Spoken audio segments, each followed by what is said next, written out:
Hello' guys, কি খবৰ? মই ভালে আছোঁ, আশা কৰোঁ আপোনালোকে ভালে আছে। মোৰ নতুন এটা ভিডিঅ'লৈ স্বাগতম জনালোঁ।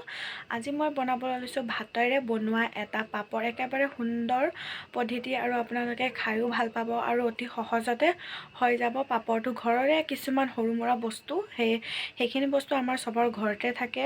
আৰু ভিডিঅ'টো চাই যদি আপোনালোকে ভাল পায়, প্লিজ লাইক, কমেণ্ট, শ্বেয়াৰ আৰু ছাবস্ক্ৰাইব কৰিব নাপাহৰিব। আৰু যদি মোৰ চেনেলত কোনোবা নতুন আহিছে, প্লিজ ছাবস্ক্ৰাইব কৰি দিব। বলক তেনেহ'লে আমাৰ ৰেচিপিটোত কি কি দৰকাৰ হয় চাওঁ বলক। ইয়াত লৈছোঁ মই চাউল 2 কাপ, কালজিৰা, নিমখ অকণমান, মিঠাতেল আৰু এটা কুকাৰ। ইমানেই আমাৰ প্ৰয়োজন আৰু একো নালাগে। এইখিনি বস্তু আমাৰ ঘৰতে সহজতে পোৱা যায়। এতিয়া মই পাতি দিলোঁ আমাৰ কুকাৰটো, তাত অকণমান তেল দিলোঁ, মিঠাতেল অকণমান দিলোঁ। আপোনালোকে কিমানখিনি বনাব পাৰে, মই অকল 2 কাপে লৈছোঁ।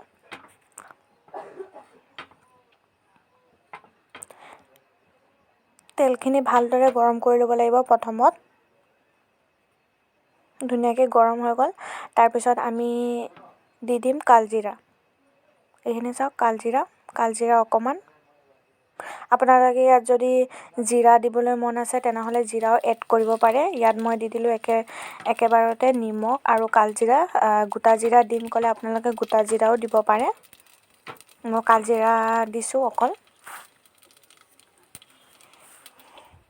চাউলখিনি ধুনীয়াকৈ ধুই ল'লোঁ। এতিয়া চাউলখিনি ইয়াত অকণমান ভাজি ল'ম, বেছি নালাগে, অকণমান।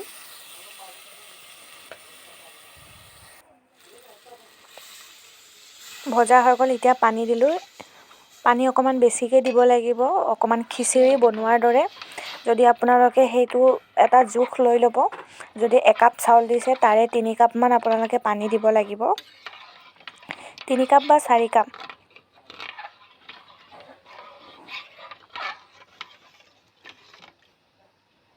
পানী দিলোঁ। আপোনালোকে চাই মেলি পানীটো দি দিব। তেতিয়ালৈকে চিটি মাৰালৈকে আমি এটা যোগাৰ কৰি লওঁ। ডলা এখন ল'লোঁ, তাত এখন প্লাষ্টিক পাৰ লৈছোঁ, তাৰ ওপৰত ৰিফাইন তেল দি লৈছোঁ, যাতে পাপৰ যেতিয়া আমি বনাওঁ শুকাই যোৱাৰ পিছত লাগি নধৰিবলৈ তেল অকণমান দি লৈছোঁ। চাৰিওফালে ধুনীয়াকৈ মিলাই পেলাই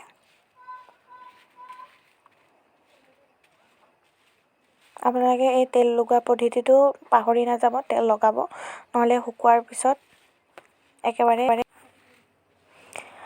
এতিয়া আমাৰ চিটি মাৰি ল'লোঁ। চিটি আপোনালোকে অলপ বেছিকৈ মাৰিব। তাৰপিছত যিকোনো এটা পেকেট ল'ব, বা কিছুমানৰ থাকে ঘৰতে, মোৰ সেইটো বস্তুটো নাই কাৰণে মই মিঠাতেলৰ পেকেট লৈ ছাইডত এটা সৰুকৈ কাটি পেলাই ধুনীয়াকৈ যিটো আপোনালোকে শ্বেপ বনাব পাৰে সেইটো শ্বেপত বনাব পাৰে, একো কথা নাই। মই সেইটো শ্বেপত বনাম।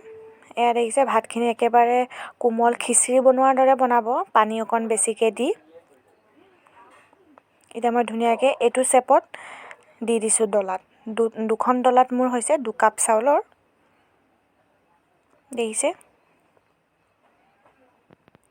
এতিয়া মই ৰ'দত দি দিওঁ।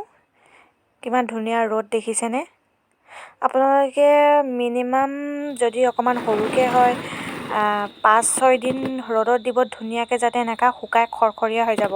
সেই তাৰ পৰা উঠি আহিব, য'ত যে আমি তেল লগাইছিলোঁ সেইটো দেখিছেনে? ইমান ধুনীয়াকৈ শুকাই গ'ল, বহুত ধুনীয়াকৈ শুকাই গ'ল। ভালকৈ ৰ'দত দিব।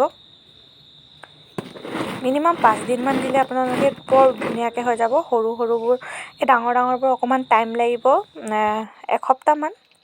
এয়া চাওক, পাপৰটো মই ভাজিছোঁ। এয়া দেখিছে কিমান ধুনীয়া হৈছে।